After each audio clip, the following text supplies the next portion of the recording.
आज मी तुम्हाला बहीण भावाच्या नात्यावरची सुंदर अशी एक बोधकथा सांगणार आहे. हॅलो आई, दादा कुठे आहे ग?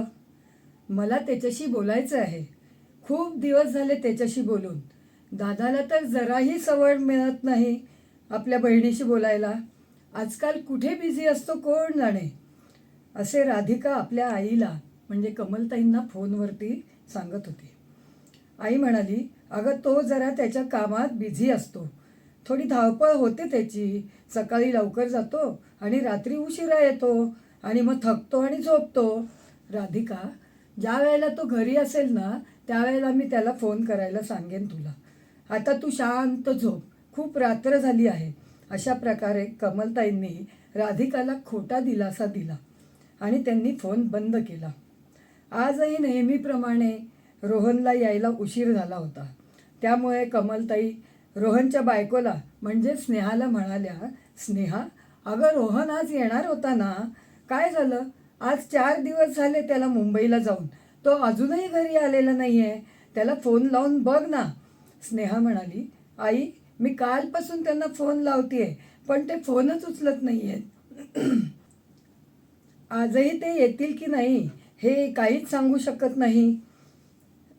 त्यांच्याशी बोलल्याशिवाय आपल्याला कसं समजणार ते कधी येणार आहेत ते? कमलताई म्हणाल्या, तेही बरोबरच आहे स्नेहा. त्याचा बिझनेस आजकाल नीट चालत नाही आहे आणि त्याच्या डोक्यावर खूप कर्ज झालं आहे. खूप जणांचं देणं बाकी आहे. अगं, तुझे सासरे गेल्यानंतर माझ्या बाळाच्या गळ्यात खूप लहान वयात घराची जबाबदारी पडली. तुझे सासरे, त्यांना अनेक व्यसनं असल्यामुळे आयुष्यात काहीही करू शकले नाहीत आणि त्यांच्याकडून रोहनला काही खास मदत मिळाली नाही. सर्व काही त्यांनी स्वतःच्या बळावर कमावलं. लहानपणापासूनच रोहनने खूप तंगी पाहिली. खूप मन मारून त्याला जगावे लागले. माझ्या लेकराला खूप सहन करावे लागले, पण त्यांनी कधीच माझ्याकडे कशाचीच तक्रार केली नाही.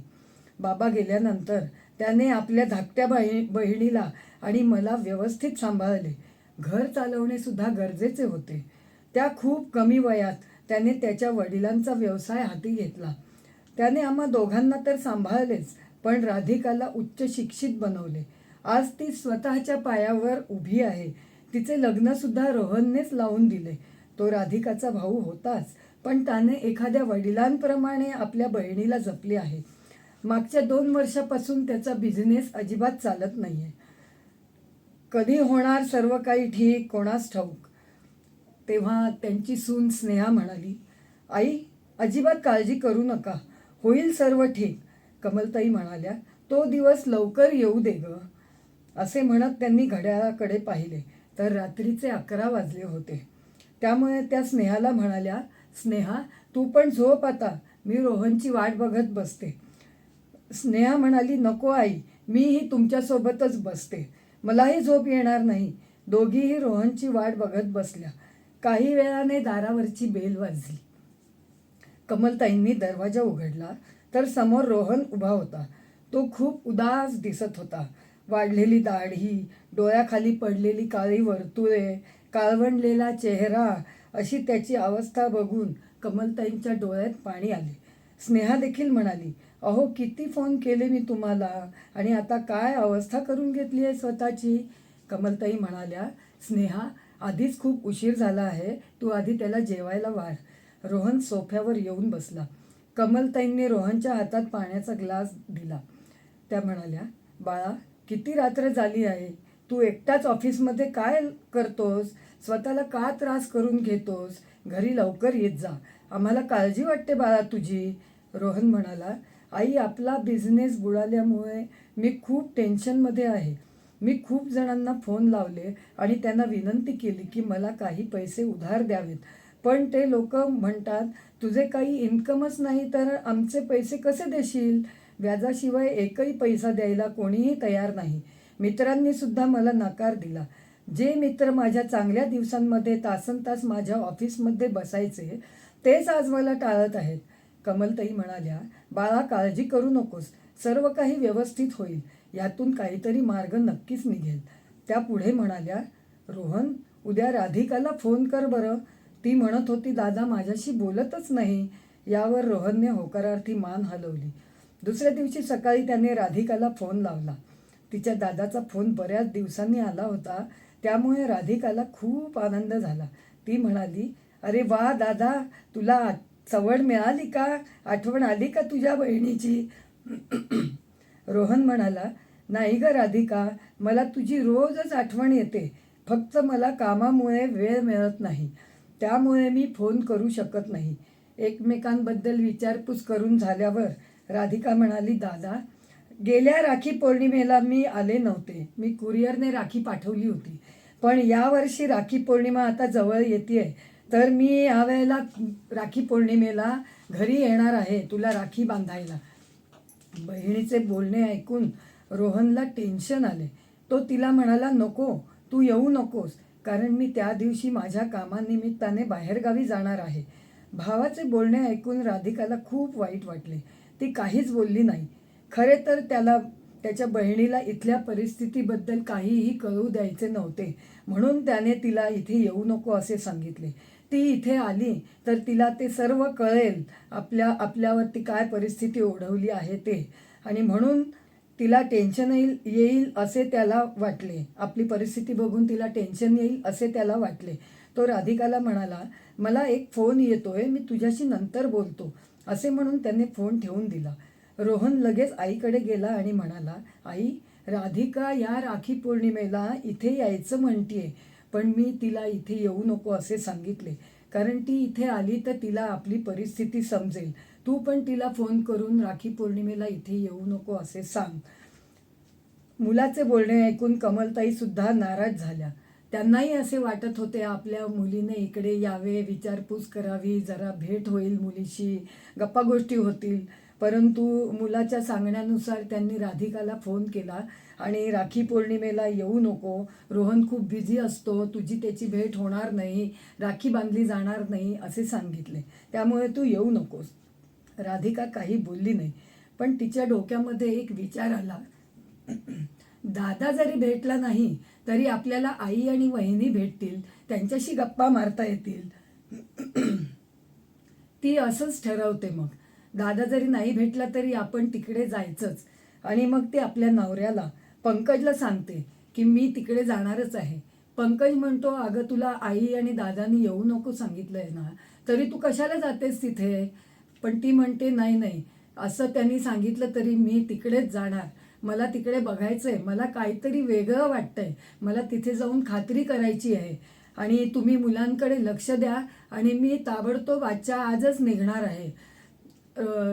पंकज तिला म्हणतो, अगं तुझं रिझर्वेशन झालेलं नाही आहे, गाडीला खूप गर्दी असेल, काहीही असलं तरी मी आज जाणार आहे. रिझर्वेशन वगैरे नसलं तरी सुद्धा चालेल, पण मी आज कुठच्याही परिस्थितीत जाणारच आहे, मला किती वेळ लागला काहीही झालं तरी, असं म्हणून ती दादाकडे जायला निघते. 6 तासाचा प्रवास करून ती घरी पोचते. बेल वाजवते. बेल वाजवल्यानंतर आई दार उघडते. तिला बघून आईला खूप आनंद होतो आणि ती आतमध्ये घेते तिला. दादा पण घरीच असतो. दादा तिला बघून एकदम टेन्शनमध्ये येतो. दादा म्हणतो, अरे तू कशी काय आलीस? ती म्हणते, अरे मला खूप आठवण येत होती सगळ्यांची, म्हणून मी आले. आणि अरे मी बाहेर बघितलं, तुझी गाडी जी तुला आवडते तिच्यावर कितीतरी धूळ साचली आहे आणि झाडं सुद्धा सगळी सुकली आहेत. काय झालंय? कोणाचं लक्षच नाही आहे का? तर दादा काही बोलतच नाही.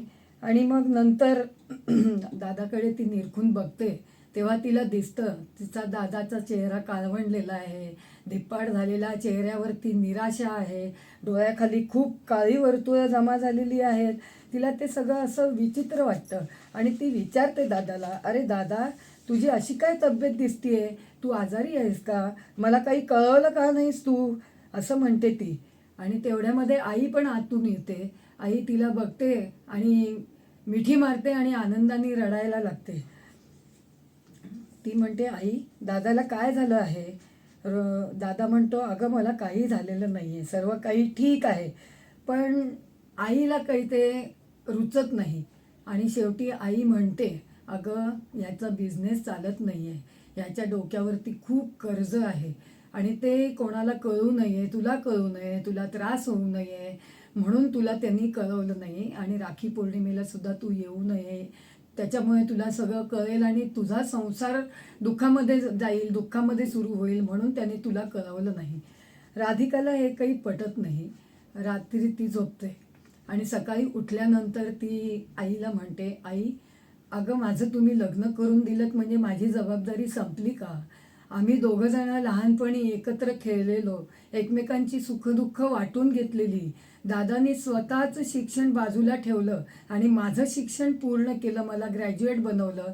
ज्या कॉलेजमध्ये मला प्रवेश घ्यायचा होता त्या कॉलेजमध्ये प्रवेश घेऊन दिला. मला स्वतःच्या पायावरती चांगलं शिक्षण देऊन उभं केलं. आज मी चांगल्या पगाराच्या नोकरीवरती काम करते आहे. मला हवा असलेल्या मुलाशी माझं लग्न लावून दिलं. त्याच्या आईवडिलांना मी पसंत नव्हते तर त्यांनी आमचा संसार उभा करून दिला. माझ्या सगळ्या सुखाच्या दुःखाच्या वेळी दादा माझ्यासोबत होता. आणि मग दादाने असं का केलं? त्याच्या दुःखामध्ये मी त्याला नको का साथ द्यायला? मुलगी एकदा लग्न झालं की ती परकी होते का? माहेर तिचंच असतं स्वतःचं. माहेरी तिने हक्काने यायचं असतं आणि माहेरी जर काही गरज वाटली तर तिने मदत करायची असते. आई ही अशी शिकवण आहे ना.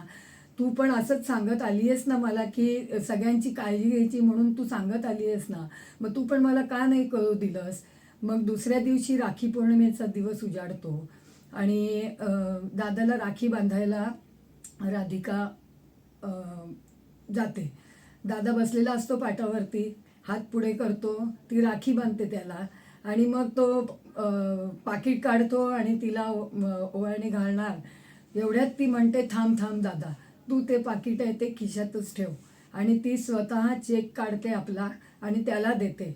हे बघ दादा, दरवर्षी भाऊ बहिणीला तिचं रक्षण करण्याचं सांगत असतो, पण यावर्षी मी तुझं काहीही ऐकणार नाही आहे. यावर्षी मी तुला मदत करणार आहे आणि तू असं समजू नकोस की सगळ्या लोकांना कळणार आहे ते. हे आपल्या 4 जणांमध्येच राहणार आहे. त्याच्यामुळे मी हा ब्लँक चेक, रिकामा चेक देते आहे. त्याच्यामध्ये तुला जेवढी किंमत वाटेल तेवढी तू घाल त्याच्यामध्ये. सगळ्या देणेकऱ्यांचं देणं संपव आणि तू नवीन बिझनेसला सुरुवात कर. आणि जेव्हा तुझ्याकडे तुझा बिझनेस चांगला चालायला लागेल त्यावेळेला तू विचार कर त्याचा.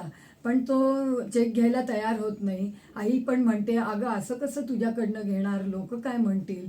पण तेवढ्यात तिची वहिनी म्हणते, अहो ह्या काय म्हणतायत त्यांचं जरा नीट विचारपूर्वक ऐका.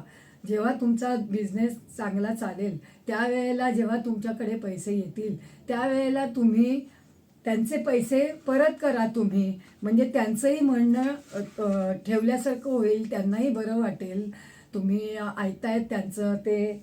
आणि असं म्हणून मग तो तिच्याकडनं, राधिकाकडनं चेक घेतो भाऊ. सर्वांची देणी देऊन टाकतो. नवीन बिझनेसला सुरुवात करतो. त्याचा बिझनेस खूप छान चालायला लागतो. आणि पुढच्या वर्षी जेव्हा राखी पौर्णिमेला दोघंजणं भेटतात, एकमेकांना भेटतात, त्यावेळेला दोघंजण एकत्र बसून आपली सुखदुःख एकमेकांना सांगतात. कमलताईंचं घर पण आनंदाने भरून जातो.